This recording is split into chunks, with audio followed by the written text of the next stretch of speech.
Thank you, President. My question is for the Minister for Corrections. We would all be aware of the current organised crime war that's happening at the moment with arson attacks all around the state related to the illegal tobacco and vaping market. According to Parliamentary Budget Office research commissioned by my office, currently there are about 400,000 vapers in Victoria, comprising a market of about $500 million.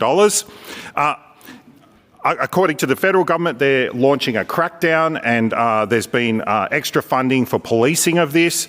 In fact, in New South Wales, we've seen them start policing of this. Even yesterday, there was a video of a 13-year-old boy arrested for possessing a vape. It would appear that the Victorian government also shares this view on the legality of possession of vapes. My question is, what is the Minister doing to expand the prison capacity for the influx of potentially proportion of these 400,000 vapers? Minister.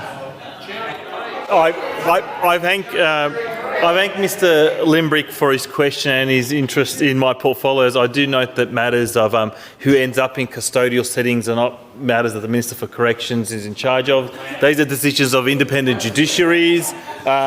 And in terms of what's happening in the community, as a minister, as one of the justice ministers, I am very concerned, and the highest priority of our government is community safety. So we have a range of operations in place. But I think in terms of prevention of crime and the vaping issues and the tobacco issues you've raised, I think they're more appropriately answered by the Minister for Police about the actions that police are taking to... Mr Limbrick on a point of order. Point of order. My question was around expansion of corrections facilities. Yeah, I'll call the Minister back to the question that I'm a bit concerned it might be hypothetical, but I will call the Minister.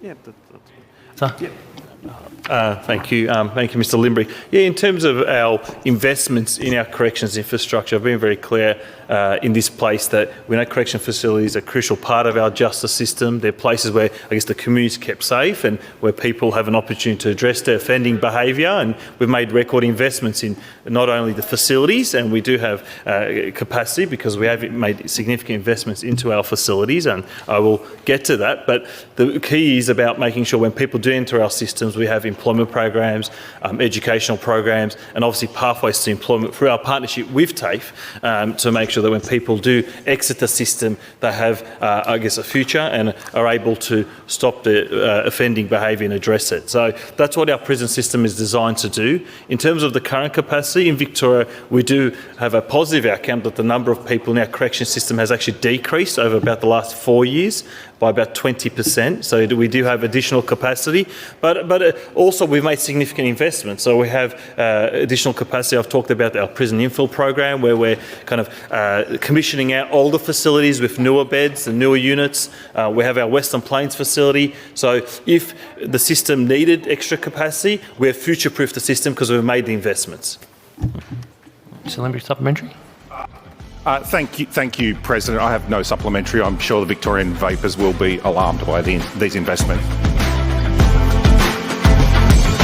Being a libertarian is sometimes described as like being the only sober person in the car and no one will let you drive. The government is driving us into the dark.